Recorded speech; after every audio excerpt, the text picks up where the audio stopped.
Why is it that some people are still here past 60, past 70, past 80, when many of their peers have already gone home? Why has God kept certain men and women breathing, waking up each morning, watching the years roll forward while the world around them changes, ages, and shifts? Why has God kept you or the elders you love alive beyond the age when many believe their purpose has already been spent? There is a question that echoes quietly in the halls of many hearts. Lord, why am I still here? Some ask it with gratitude, some with confusion, and others with a silent ache, wondering if the latter years of life still carry meaning, assignment, or divine intention. Culture often whispers that the elderly are past their usefulness, but heaven does not speak that language. God does not measure purpose by youthfulness, nor relevance by physical strength. The breath in your lungs is the evidence that heaven has not closed the chapter of your calling. But beneath that surface level question lies something deeper, a spiritual mystery, a divine logic, a biblical pattern. God never keeps someone on this earth just because. There is always intention behind his preservation. There is always purpose behind his timing, and there is always a reason often hidden to why a person's life is extended when others are not. You may think your best days are behind you. You may feel forgotten, overlooked, or slowed by the weight of years. But what if God has kept the elderly alive because the greatest assignment of their journey is not behind them, but ahead? What if the later years carry a mantle earlier years were not mature enough to carry? What if heaven has kept you because someone's deliverance, someone's breakthrough, someone's salvation is tied to the wisdom, endurance, and spiritual authority you gained across decades? There is a shocking truth buried in Scripture about why God preserves certain lives far past 60. And today we are going to uncover it. Before we uncover the mystery, let us acknowledge something quietly powerful. Longevity in Scripture is never random. Whenever God extended a person's years, it was prophetic, it was strategic. It was woven into a larger plan that stretched beyond their individual life. Noah lived long because the world needed a preacher of righteousness in a generation drowning in wickedness. Moses lived long because the nation needed a steady hand and a seasoned spirit to guide them out of bondage. Anna the prophetess lived long because she had one assignment to witness the Messiah, and her old age became the very stage heaven used to fulfill that purpose. In every era, God preserved elders because their presence carried weight in the spiritual realm. Heaven knows the value of years lived, battles fought, prayers prayed, tears shed, testimonies gathered, and wisdom earned. Wisdom that cannot be downloaded, accelerated, or cheaply gained. When God keeps someone beyond 60, it is because their life has evolved from merely being a story to becoming a vessel, a witness, a spiritual archive. But here is the part many overlook. The later years are often the years when God softens the heart to understand things the younger version of you would have resisted. These years become fertile soil for deeper revelation, gentler obedience, and a greater listening posture. God keeps the elderly because he has shaped them into instruments that can carry truths, warnings, blessings, and impartations that the younger generations desperately need. And yet this is where the mystery intensifies. Many people reach 60 or 70 and feel spiritually disconnected. They say, I used to hear God more clearly, or I don't feel his nearness like I once did, or my purpose feels finished. If you or someone you love has ever felt that way, understand this. Silence does not mean abandonment. Stillness is not rejection. When God appears quiet in one season of your later years, it is often because he is preparing you to release something in the next. A preserved life is often a life being positioned. In fact, if you've ever wrestled with God's silence at 60, at 70, or even earlier, you need to dive deeper into the devotional When God is Silent, which I've placed in the pinned comment for you. It is for those who feel God's quiet seasons most intensely. especially in these transitional years when identity, purpose, and legacy collide. That devotional will open your understanding to why God sometimes pulls back his voice before revealing a mandate. But right now, in this moment, God is pulling back the curtain. You are about to see why heaven keeps certain lives on earth far longer than expected. There is a revelation coming that may shift the way you see aging, purpose, calling, and even the elderly around you. Before we go deeper, pause and take a moment to engage spiritually. If you feel the weight of what is being revealed, declare it by liking this message and comment the phrase, "God still has a purpose for me." Share this teaching with someone who needs hope in their later years, and let this act be a seed of faith. Let me take you into a story, a parable of sorts about a man named Elias. He was 74 years old, a quiet man living in a forgotten village, tucked away between hills and forests. The world had changed around him. Friends had passed on, family had scattered, and the rhythms that once fueled his days had slowed. Elias would sometimes sit outside his small wooden home, watching the sun fall behind the mountains, wondering why God had kept him alive this long.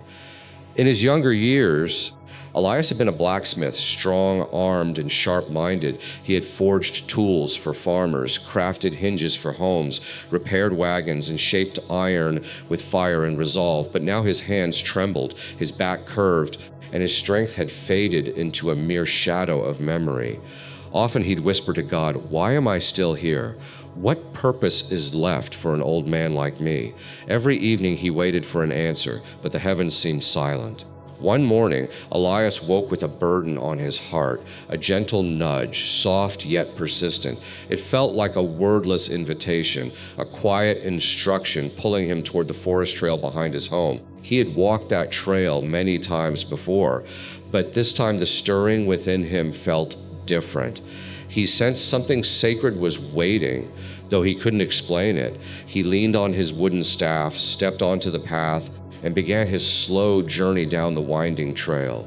The forest was alive with the sound of birds, the whispering of leaves, and the crunch of earth beneath his feet. It felt as though creation itself was quietly watching him, waiting for something to unfold. About an hour into his walk, Elias heard a faint sound, a soft cry, almost like a small animal in distress. He followed the noise until he reached a clearing where a young boy no more than 12 sat on the ground with his face buried in his arms. The boy was trembling, trying to muffle his sobs. Elias approached slowly. "Son," he said in a gentle voice, "are you hurt?" The boy lifted his face, eyes red and swollen. "No, not hurt," he said, "just lost." Elias helped him sit up. "What's your name?" "Micah," the boy whispered. Elias noticed the child's backpack lying nearby.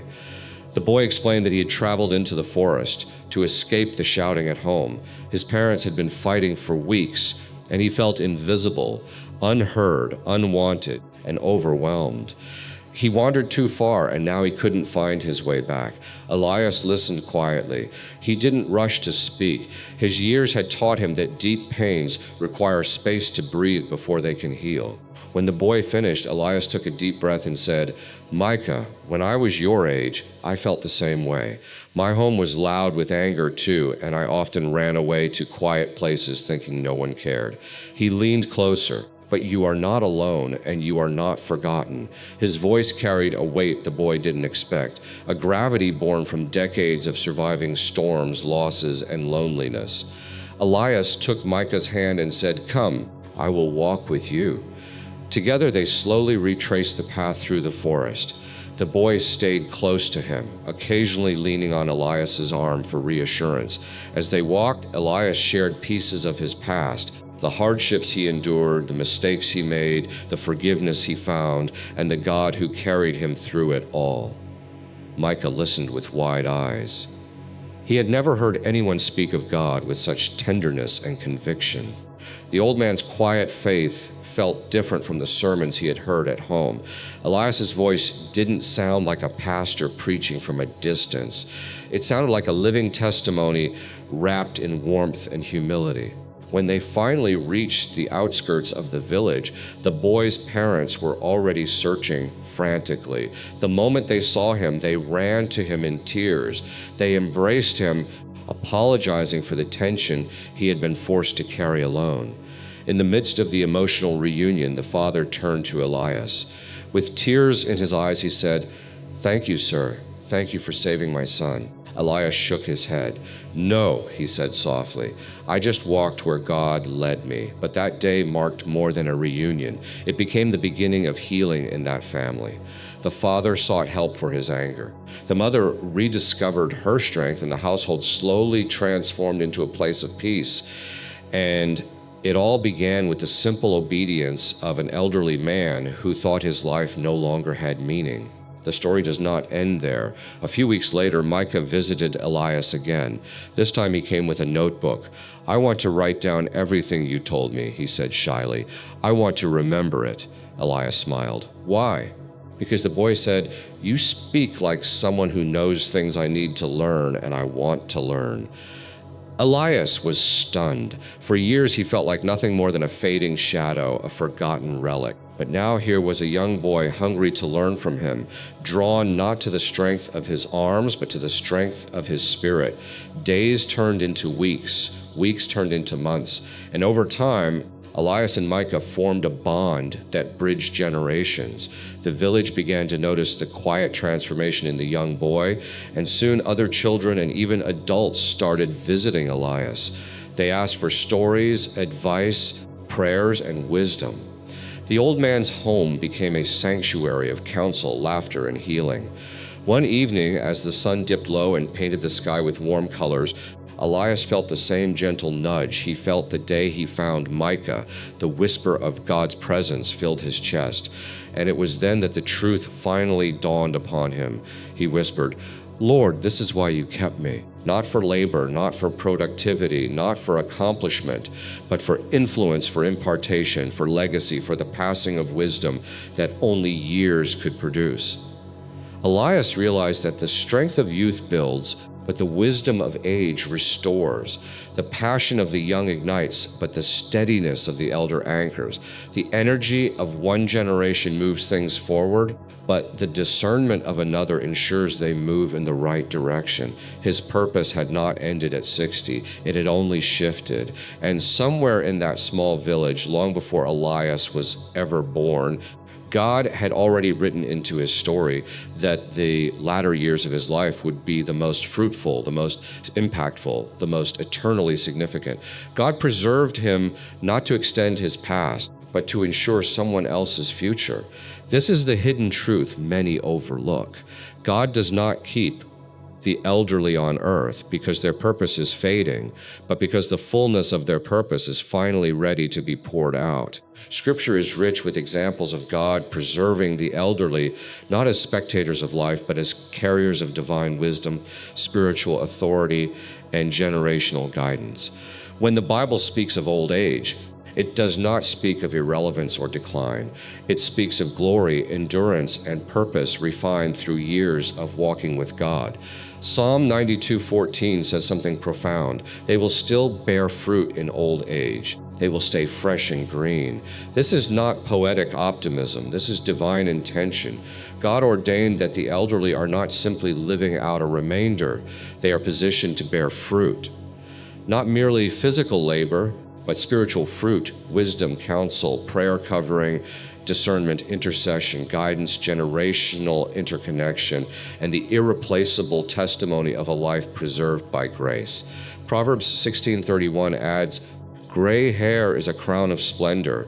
It is attained in the way of righteousness." In other words, age is not a curse. It is a crown, a badge of battle survived, a symbol of wisdom earned, a testimony of God's sustaining hand. The modern world sadly undervalues age. In a culture obsessed with youth, speed, trends, and the new, the elderly often feel sidelined.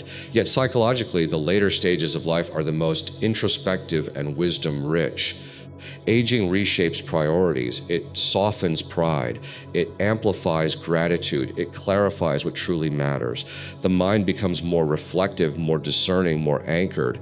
Whereas youth is about acquisition of experiences, status, knowledge. Old age is about distillation, what remains after decades of testing and refinement. This is why God often entrusts the elderly with assignments tied to counsel and influence rather than physical exertion. An older heart sees life differently. It sees patterns, it sees consequences, it sees the long arc of God's faithfulness. It can detect danger sooner and recognize divine opportunities faster because it has walked through both triumphs and tragedies. Psychologists describe this as generativity, the desire and ability to invest in the next generation. It is a natural developmental stage, but Scripture elevates it to a spiritual mandate. God preserved Anna, the elderly prophetess, specifically to witness and declare the identity of the Messiah. Luke 2:36-38. Her old age was not passive. It carried prophetic authority. God preserved Moses until 120 years old because Israel needed leadership that knew the voice of God intimately, especially in the wilderness. God preserved Caleb into his 80s because the younger warriors needed an example of faith that refused to bow to fear. In each case, their advanced age was the vessel for their assignment, not an obstacle to it. And herein lies the stunning truth. Many people aren't kept alive because of what they were meant to do in their youth, but because of what they were destined to release in their later years. God often preserves lives past 60 because he intends to use their wisdom as a stabilizing force in families, churches, and communities. He preserves them because their testimony carries a weight younger voices cannot replicate. He preserves them because someone's deliverance is tied to their prayers. Someone's direction is hidden in their counsel. Someone's breakthrough is connected to their endurance. Some of the strongest spiritual warriors are elderly, quiet, unseen, but powerful in prayer. They are the intercessors who wake in the night with someone's name burning on their heart. They are the grandparents whose prayers keep families from falling apart. They are the elders whose stories anchor the faith of an entire community. Heaven knows their worth, even if the world overlooks them. And this is crucial to understand. God's silence in the elderly years is often misinterpreted. When God grows quiet, it is not because he is finished with someone. It is because he is preparing them to pour out something greater. Silence often precedes commissioning. Stillness often precedes assignment. The quiet phase is a positioning phase. You see this pattern throughout Scripture. Before Moses led Israel, God was silent during 40 years in the wilderness. Before Samuel became a prophetic voice, there was a long period where the word of the Lord was rare. Before Jesus began his ministry, there were 30 silent years. Silence is not the end of purpose. It is the preparation for purpose. When elderly men and women feel God withdrawing his voice, it is not abandonment, it is alignment. God is positioning them for influence, not through strength, but through wisdom, not through movement, but through presence, not through authority in society, but authority in the Spirit. And the psychological dimension supports this. In later life, emotional reactivity decreases, empathy deepens, and reflective wisdom increases. The mind shifts from what can I build to what can I impart. God designed the aging brain to naturally align with the spiritual assignment of those later years: mentorship, legacy, intercession, and stabilizing influence. So when God keeps someone alive past 60, he is preserving a vessel of wisdom, a carrier of generational blessing, a guardian of spiritual continuity. Hear this clearly. If you are watching this and you are past 60, God has not extended your life by accident. Heaven has preserved you because your presence still matters on this earth more than you realize.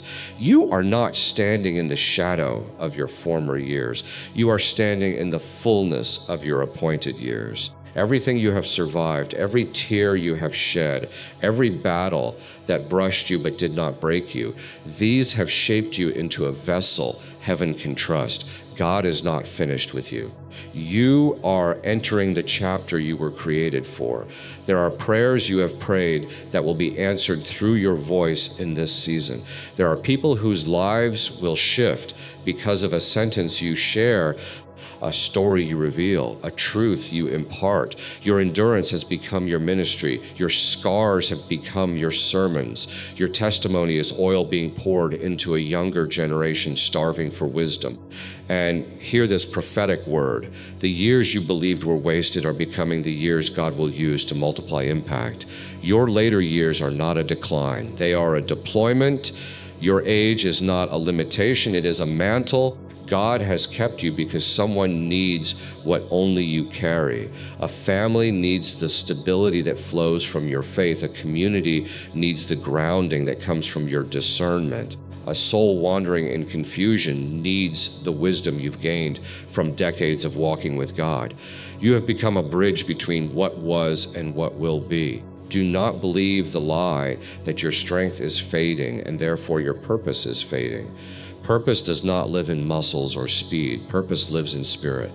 And your spirit has never been richer, deeper, or more anchored than it is now. You are stepping into a prophetic season where God will use your presence to bring clarity, to bring comfort, to bring conviction, and to bring direction. You will speak fewer words, but they will carry more weight. You will walk slower, but you will walk with greater authority. Your prayers will shake things unseen. Your wisdom will save people from falling. Your life will become the evidence that God preserves those he intends to use powerfully. So receive this truth. You are not here because you have outlived your time. You are here because your time has arrived. Thank you for staying with me all the way to the end of this message. It means you are hungry for truth, hungry for clarity, and hungry for God's voice in this season of life. Whether it is your own journey or the journey of someone you love, you didn't watch this by accident. You were drawn here because this word was meant to meet you where you are. Now, I want to invite you to respond not for algorithms, but as an act of agreement with what God has spoken today. Take a moment and comment the phrase, "My purpose is